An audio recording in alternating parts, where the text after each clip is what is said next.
বর্জ্য ব্যবস্থাপনা নিয়ে ক্ষোভ পৌর বাসিন্দা থেকে বিরোধীদের। বিভিন্ন ওয়ার্ড থেকে সংগৃহীত বর্জ্যগুলোকে ক্ষীরপাই পৌরসভার প্রবেশদ্বার রাজ্য সড়কের কেটিয়া নদীর চরে ফেলে দেওয়া হচ্ছে, যার ফলে একদিকে নদী দূষণ হচ্ছে, অন্যদিকে পলিথিন উড়ে গিয়ে চাষের জমির ক্ষতি করছে। হুঁশ নেই পৌর কর্তৃপক্ষের।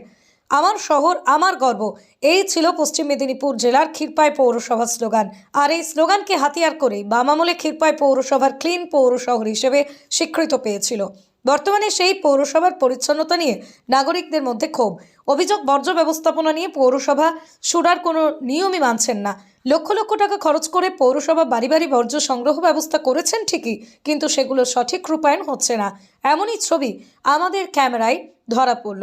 ক্ষীরপাই পৌরসভার 10টি ওয়ার্ডে পৌরকর্মীরা গাড়ি বর্জ্য সংগ্রহ করে তারপর গাড়িতে করে ক্ষীরপাইয়ের মূল প্রবেশ পথে রাজ্য সড়কের ধারে কেটিয়া নদীর চরে ফেলে দেওয়া হচ্ছে।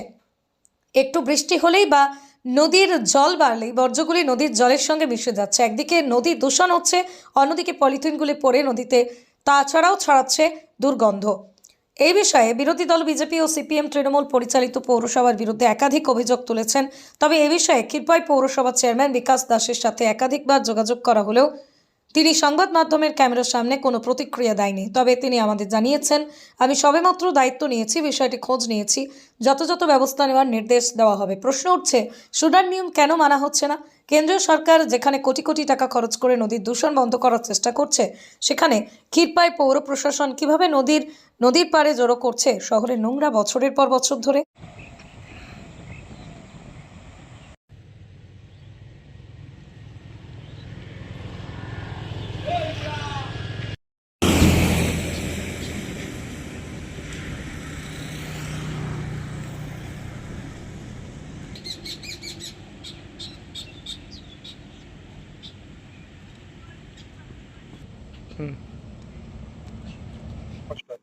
এখানেই তো আমাদের গ্যারেজ।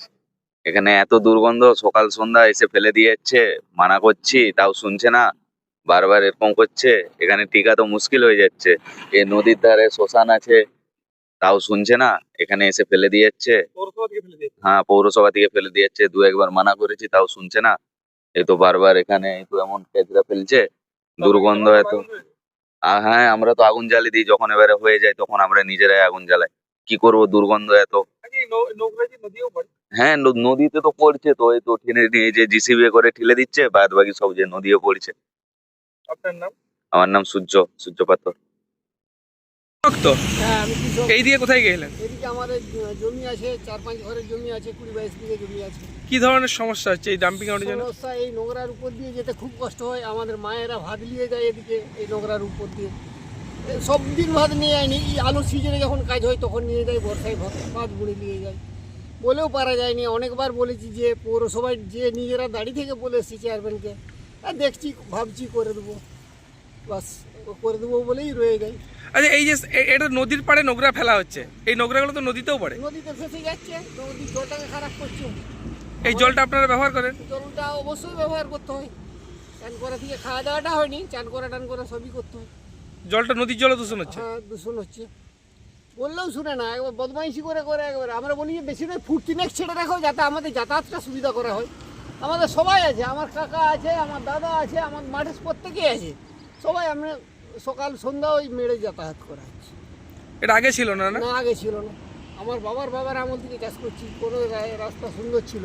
দুর্গন্ধ ছাড়ে বলছি। দুর্গন্ধ মানে বলা যাবে না। মানুষের খাওয়া দাওয়া এটোপাত থেকে আরম্ভ করে যাবতীয় এই সামনেই তো একটা শ্মশান চুল্লি আছে। চুল্লি আছে, একটা ঠাকুর মন্দির আছে, তার সামনে এই নোংরা। কি নাম আপনার? তাপস ঘোষ। কি চাইছেন আপনারা? আমরা চাইছি যে এখানটা থেকে কোনো জায়গায় সরিয়ে ফেলি, বন্ধ হোক জায়গাটা, এটা। হ্যাঁ, বন্ধ হয়ে জায়গাটা। আমাদের খুব উপকার হয়। অনেকবার বলেছি, আমাদের এখানের প্রধানকে বলেছি, অঞ্চলের, কিন্তু কেউ গুরুত্ব দেয় কেউ কোনো গুরুত্ব দেয়। কেটিয়া নদীর ধারে ময়লা ফেলা হচ্ছে, নদীর দূষণ বাড়ছে, কি বলবেন? আমি এই সবেমাত্র দায়িত্ব নিয়েছি। বিষয়টা আমি শুনলাম আপনাদের কাছে, আমি এরপর যথাযথ ব্যবস্থা নেব। না, এটা একদম যেটা বলতে হয় যে পৌর প্রশাসন পুরোপুরি ব্যর্থ, এবং আমাদের পৌরসভা, ক্ষীরপাই পৌরসভার পরিষ্কার পরিচ্ছন্নতার দিক থেকে একেবারে তাদের অব্যবস্থা প্রত্যেক দিনই আমরা দেখতে পাচ্ছি, এবং এরা গোটা পৌর এলাকাকে দূষিত করে দিচ্ছে। আমরা আগেও বলেছি, আপনারা দেখবেন যে হালদার দিঘির মোড় দোকানগুলো পেরিয়ে যাওয়ার পাশে ওখানে স্তূপাকারে আবর্জনা থাকতো। আমরা সেই সময় আমরা পার্টিগতভাবে আমরা জানিয়েছিলাম প্রশাসনকে, কোনো উদ্যোগ তাদের ছিল না। সাফাই ছিল যে আমাদের ড্যাম ফিল্ড ওখানে একটা আছে, সেই ড্যাম ফিল্ডের কোনো কাজ এখনও এগোয়নি। এখন দেখতে পাবেন যে আমাদের কেঠিয়া নদীর ধারে আমাদের ক্ষীরপায়ের এখন নতুন বড়মার মন্দির, সেখানে অনেক পুণ্যার্থী অনেক দর্শনার্থী আসেন। তার সেই নদীর পাড়ে সেখানে তারা আবর্জনা তারা ফেলছে এবং নদীর জল দূষণ করছে। হ্যাঁ, শুধু তাই নয়, যে ড্রেনগুলি আছে সেইগুলো মাসের পর মাস সেইগুলো ঝাড়াই হয় না, সাফাই হয় না, পলি জমে থাকে। একটা দূষণ যুক্ত পরিবেশ এই পৌরসভা তৈরি করছে এবং স্বাভাবিকভাবেই তৃণমূলের আমলে এটা হবে। সেখানে তারা চুরি দুর্নীতি করতে ব্যস্ত। পৌরসভা তার পৌরবাসীর কথা তারা তো চিন্তা করে না। এটাই আমাদের বক্তব্য। আমাদের বক্তব্য থাকবে মানুষকে সংগঠিত করে এর বিরুদ্ধে আন্দোলন সংগ্রাম করা। পৌরসভার বিরুদ্ধে আমাদের এই পদক্ষেপ থাকবে, আগেও ছিল, আগামী দিনেও থাকবে।